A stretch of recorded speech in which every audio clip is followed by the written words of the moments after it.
Hello everyone, it's Readwithsneha here. Hope you're all doing well. In this video, we are going to be discussing about a book called Janaka and Ashtavakra. So this is the book. I love the fact that this book is actually a kind of an extract from the original Indian epic called the Ramayana. This book is written by Ashraf. Janaka or King Janaka is the father of Sita. If you know me well, you might remember that my PhD thesis is based on the modern retellings of the Indian epics, the Ramayana and Mahabharata. It actually made me happy that this book is an extract from the Ramayana. I am familiar with the character called Janaka or King Janak and Ashtavakra as well. So I was like really in an enthusiastic mood to know what exactly is happening between them, because all the postmodern writers, or we call as the modern writers, are kind of in the mood for retelling. They are taking the original story and they actually try to exaggerate a single topic or an event or the backdrop of a character. So that is what is also taking place here. Here we see that King Janaka is peacefully ruling Mithila, and also he's like a very learned man. He's like well known for his intellectual figures and so on. So here one day, like, we actually see that this boy called Ashtavakra, he's a small boy, but then he's also equally capable. He's also an intellect. So this boy is like all set, all ready to debate against the learned men in the court of Mithila. So he comes there, he wants to debate with them, he wants to exchange ideas, share his thoughts, etc. But then the courtiers feel that this boy is not capable enough to debate with me. Why I should be doing it?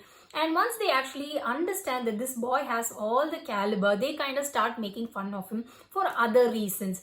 But then like King Janak is like very sure that this boy has all the capabilities to be called as a scholar or an intellectual, and then decides to become his disciple. So from that day onwards, they both kind of start conversing. So this is what the actual story is all about. But I'm like really happy to know that this book doesn't focus on the story, but it talks about a lot of spiritual and philosophical aspects. So it is very necessary, because in those days people wanted to express, that is the ancient or the elder generation, they wanted the future generation to be properly guided and so on. So for that, they kind of started narrating stories through which they pass the culture, their concepts, their ideas, and all the other, and the way of living especially. So that is what the Ramayana and Mahabharata is famous for. So all the spiritual, philosophical ideas is like carefully curated, and it's being like told in a very simplified way. Most of the things that the writer has spoken here, it is found in the original stories of the Ramayana especially, and Mahabharata as well,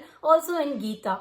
So these are the original things that is taken here. But then instead of like giving it in a direct way, he actually simplifies it in an easy way. Also, we can see that all the philosophy he talks about is very closer to reality, especially to this generation. So when you read, it's very easy. Also, when you can connect it with the realistic thing that is happening in your life, and also you can pick all the stuffs that you want and you can start following as well. So that is actually one good point I could actually note here. And the other thing is the simplification of the things.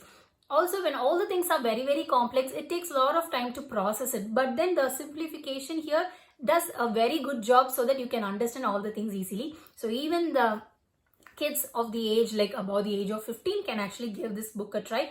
And if you are an adult who's like willing or wishing to know something more about this spirituality, concepts of philosophy, not in the religious perspective but in a different sense, so that you can gather a lot of things, then you can very well try this book. Besides, if you are someone who is like seeking for self-realization, liberty, and you wish to attain enlightenment, then you should definitely give this book a try. Because I love the fact that how King Janaka, even though we call it him an intellectual person, but then the way he tries to find the meaning of life, his quest for identity, everything is traced properly. As even though he's a king and he has to take care of everybody else, what about his inner soul? How it actually quenches its thirsts? Everything is like properly handled and properly. Additionally, we really need to appreciate the writing style and the narration of Ashraf, because even though there is a backdrop story, still the philosophical things, especially these are all like crucial things for life.